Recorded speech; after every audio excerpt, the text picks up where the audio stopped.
পররাষ্ট্রমন্ত্রী ডক্টর খলিলুর রহমানের সঙ্গে বৈঠকে বসেছেন ঢাকায় সফররত মার্কিন সহকারী পররাষ্ট্রমন্ত্রী পল কাপুর।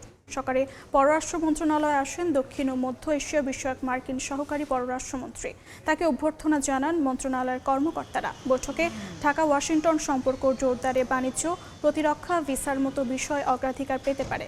এর আগে পররাষ্ট্র প্রতিমন্ত্রী শামা ওবায়েদের সঙ্গে বৈঠক করেন তিনি। এছাড়া অর্থ, জ্বালানি এবং বাণিজ্য মন্ত্রীর সঙ্গে বৈঠকের কথা রয়েছে মার্কিন সহকারী পররাষ্ট্রমন্ত্রীর। সন্ধ্যায় ব্যবসায়ী প্রতিনিধি দলের সঙ্গে মতবিনিময়ের পাশাপাশি নৈশভোজে অংশ নেবেন পল কাপুর। সাক্ষাৎ করবেন বিভিন্ন রাজনৈতিক দলের নেতাদের সঙ্গেও।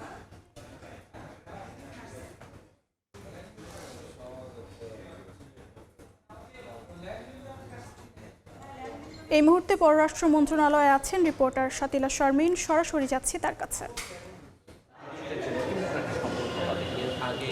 আমরা এখন দেখতে পাচ্ছি আসলে পররাষ্ট্রমন্ত্রী ডক্টর খলিলুর রহমানের সঙ্গে বৈঠক চলছিল মার্কিন দক্ষিণ এবং মধ্য এশিয়া বিষয়ক যে সহকারী পররাষ্ট্রমন্ত্রী ঢাকা সফর করছেন তার আমরা দেখতে পাচ্ছি যে আসলে কিছুক্ষণের মধ্যেই তিনি বৈঠক শেষে আসলে নেমে আসার কথা রয়েছে। আমরা পররাষ্ট্র মন্ত্রণালয়ের যে ভবনটিতে অবস্থান করছি, আমরা আসলে নিচে অবস্থান করছি গণমাধ্যম কর্মীরা, এবং উপরে এই বৈঠকটি চলছে। এর আগে পররাষ্ট্র প্রতিমন্ত্রী শামা ওবায়দ ইসলামের সঙ্গে বৈঠক করেছেন পল কাপুর। আমরা জানি আজকে তিনি একটি ব্যস্ত সময় পার করবেন, কারণ এখান থেকে সচিবালয়ে যাওয়ার কথা রয়েছে তার। সেখানে তিনজন মন্ত্রীর সঙ্গে, গুরুত্বপূর্ণ মন্ত্রীর সঙ্গে তার বৈঠকের কথা রয়েছে। অর্থমন্ত্রী, জ্বালানি মন্ত্রী এবং এছাড়া আমরা জানি যে ব্যবসায়িক প্রতিনিধি দলের সঙ্গে তার একটি জরুরি বৈঠক রয়েছে। আগামীকাল তিনি রাজনৈতিক দলগুলোর শীর্ষ নেতাদের সঙ্গে বৈঠক করবেন। মূলত বাংলাদেশ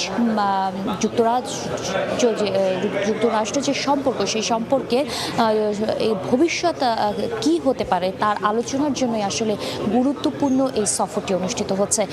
পল কাপুরের এই সফর নিয়ে অন্তর্বর্তীকালীন সরকারের আমল থেকেই শোনা যাচ্ছিল যে তিনি আসলে বাংলাদেশে আসবেন। বর্তমান যে নতুন সরকার গঠন করার পরে এই সফরটিকে গুরুত্বপূর্ণ সফর হিসেবে দেখা হচ্ছে, কারণ মার্কিন পররাষ্ট্র দফতর থেকে আসলে এই শীর্ষ পর্যায়ের এই সফরটি বিবেচনা করা হচ্ছে।